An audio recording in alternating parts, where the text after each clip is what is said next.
Heavenly Stories.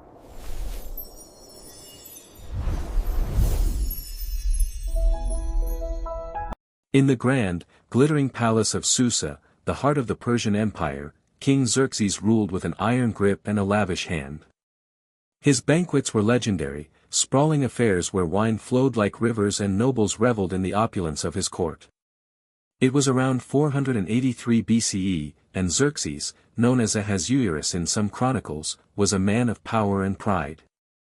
But his personal life was about to take a dramatic turn. Queen Vashti, his beautiful wife, had defied him. During one of his extravagant feasts, Xerxes, flushed with wine, summoned Vashti to parade her beauty before his guests. She refused, an act that shocked the court. The king's advisers, fearing her defiance would inspire other women to rebel, urged him to depose her. Furious but swayed, Xerxes stripped Vashti of her crown and banished her from his presence. The throne needed a new queen, and the search began. Across the empire, young women were gathered, beautiful, virtuous, and eligible, to compete for the king's favor.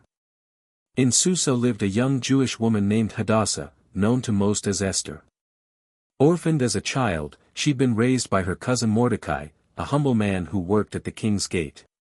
Esther was stunning, with dark eyes that seemed to hold secrets and a grace that drew every gaze. Mordecai, protective and wise, advised her to keep her Jewish heritage hidden as she was swept into the palace's selection process. Esther entered the king's harem, a world of perfumes, silks, and endless preparations. For months, she and the other women were groomed, adorned, and trained to please the king. Esther's quiet strength and kindness won her the favor of Haggai, the eunuch in charge. He gave her the best rooms, the finest oils, and whispered advice. When her turn came to meet Xerxes, she didn't demand attention like the others. She walked in with a calm dignity, her beauty amplified by her humility. Xerxes was smitten. Esther's presence was like a cool breeze in the stifling heat of the court. He placed the crown on her head, declaring her queen of Persia. Feasts were held, gifts distributed, and the empire celebrated.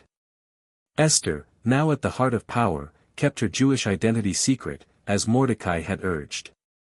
She was a queen, but she was also a stranger in a land of intrigue, her every step watched. Mordecai, meanwhile, lingered at the king's gate, keeping an eye on Esther from a distance. One day, he overheard two guards plotting to assassinate Xerxes. Quick to act, he passed the warning to Esther, who informed the king in Mordecai's name.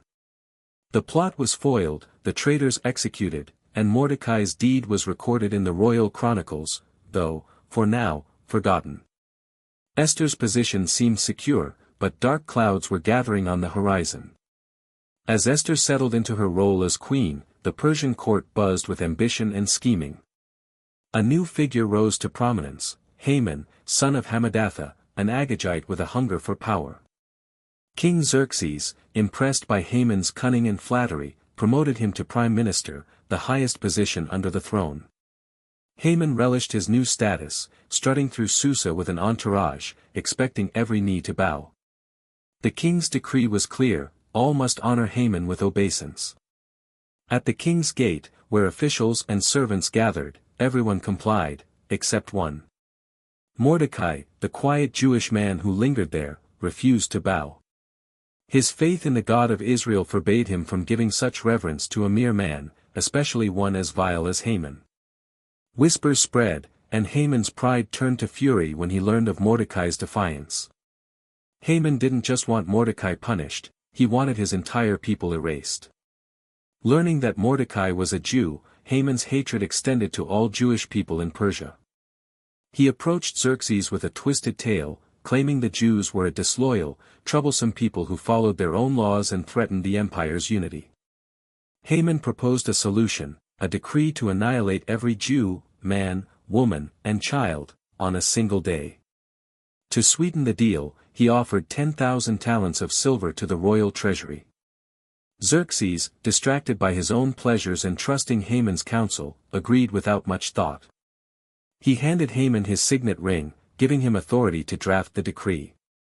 Haman cast lots, in Persian, to choose the date for the massacre, the 13th day of the 12th month, Adar. Messengers raced across the empire's 127 provinces, from India to Ethiopia, carrying the edict sealed with the king's ring. The Jews were to be slaughtered, their property plundered. In Susa, the decree hit like a thunderbolt. Mordecai tore his clothes, donned sackcloth, and wailed in the streets, joining other Jews in mourning. The city was in chaos, with some confused and others gleeful at the prospect of plunder. Word reached Esther in the palace, but she was insulated from the turmoil, unaware of the decree's details. Her maids, seeing her distress at Mordecai's behavior, urged her to act. Mordecai sent a message through a trusted eunuch, Hathach, detailing Haman's plot and the decree's horror. He included a copy of the edict and begged Esther to go to the king and plead for her people. Esther hesitated. Approaching Xerxes uninvited was a death sentence unless he extended his golden scepter. She hadn't been summoned in 30 days, and the risk was immense. Mordecai's response was firm: "Do not think you'll escape in the palace. If you stay silent, relief will come from elsewhere, but you and your family will perish. Who knows? Maybe you became queen for such a time as this." Esther stood at a crossroads, her heart pounding with the weight of Mordecai's words. The palace, with its marble halls and golden trappings, felt like a gilded cage. She was queen, but her power was fragile, tied to the whims of a volatile king. Yet Mordecai's challenge echoed in her mind: for such a time as this. She was a Jew, hidden in plain sight, and her people's survival now rested on her shoulders. She sent a message back to Mordecai, resolute but trembling. "Gather all the Jews in Susa," she instructed. "Fast for me, neither eating nor drinking, for 3 days. My maids and I will do the same. Then I'll go to the king, though it's against the law. If I perish, I perish." Mordecai rallied the Jewish community, and for 3 days, they fasted and prayed, their cries rising to heaven as Esther prepared for the most dangerous moment of her life. On the 3rd day, Esther dressed in her finest royal robes, her beauty radiant but her heart steeled. She approached the inner court, where Xerxes sat on his throne. The air was thick with tension as guards eyed her, hands on their swords.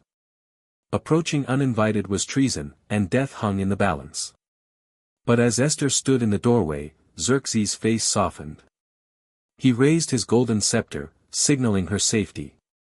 "What is it, Queen Esther?" he asked. "What's your request?" "Up to half my kingdom, it's yours." Esther's strategy was careful. She didn't blurt out the truth about Haman's plot. Instead, she invited Xerxes and Haman to a private banquet that evening.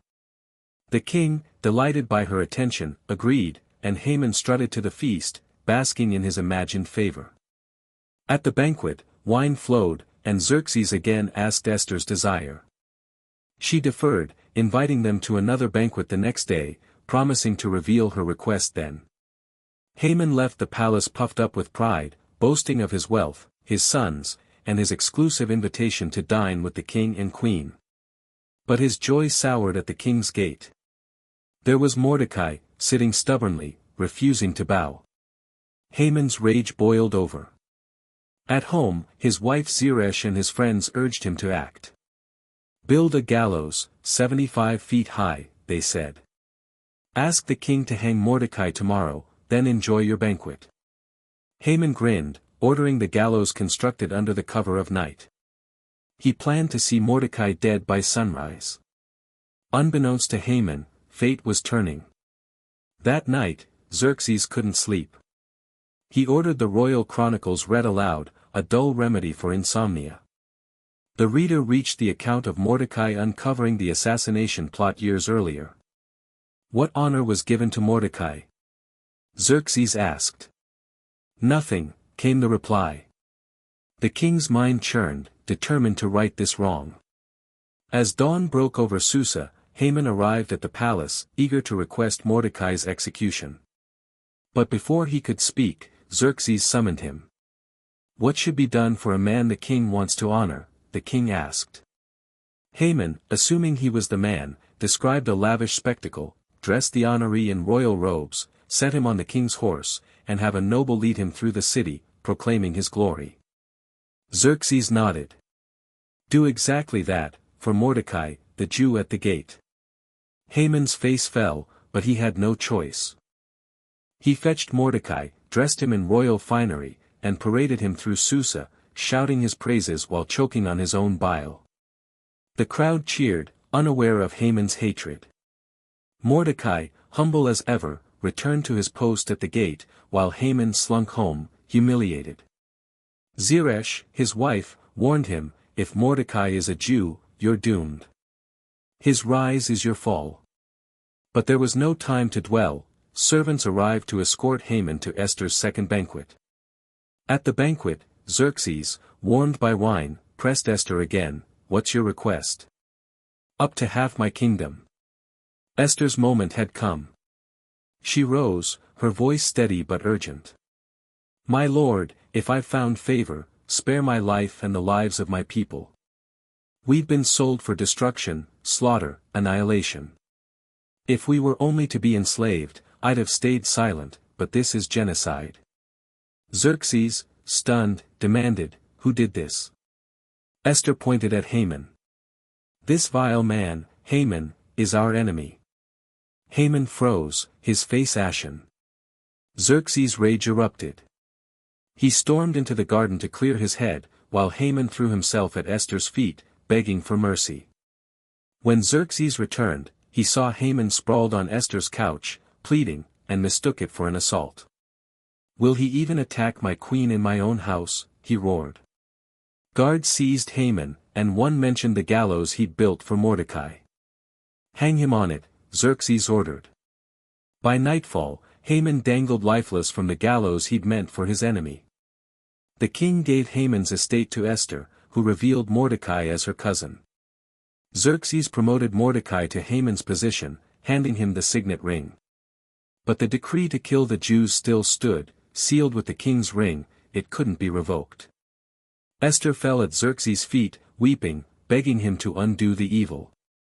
Moved, he allowed her and Mordecai to draft a new decree, giving the Jews the right to defend themselves on the day set for their slaughter. Mordecai and Esther worked swiftly, drafting a new edict with the king's authority. Messengers galloped across the empire, delivering the news, on the 13th day of Adar, the Jews could arm themselves, fight back, and destroy their enemies. The Jewish communities, once paralyzed by fear, now rallied with hope. In Susa and beyond, they prepared for the day of reckoning, training and organizing. When the 13th of Adar arrived, the Jews faced their attackers. In every province, they fought with ferocity, backed by the king's decree. Local officials, fearing Mordecai's new power, sided with the Jews. In Susa alone, they struck down 500 enemies, including Haman's 10 sons, whose bodies were later hung as a warning. The fighting spilled into a second day in Susa, with 300 more foes defeated. Across the empire, 75,000 enemies fell, but the Jews took no plunder, showing their fight was for survival, not greed. Esther and Mordecai declared the 14th and 15th of Adar days of feasting and joy, a celebration called Purim, named after the lots Haman had cast. They sent letters to all Jewish communities, establishing Purim as an annual festival to remember their deliverance. Gifts were to be exchanged, and charity given to the poor, ensuring the story of their salvation would never fade. Mordecai rose as a beloved leader, second only to Xerxes, his wisdom guiding the empire's Jews. Esther, too, remained a figure of grace and strength, her courage etched into history. The Book of Esther, later canonized, immortalized her as the queen who risked everything to save her nation. Purim became a vibrant tradition, filled with costumes, feasts, and readings of the Megillah, a testament to faith and resilience. The story of Esther spread beyond Persia, inspiring generations. Her bravery, stepping into the king's court, uninvited, to plead for her people, became a symbol of standing against injustice, no matter the odds. In a world of power plays and prejudice, Esther and Mordecai showed that one voice, raised at the right moment, could change the course of history. Their legacy lived on, not just in Jewish tradition but in the universal call to act with courage when the stakes are highest.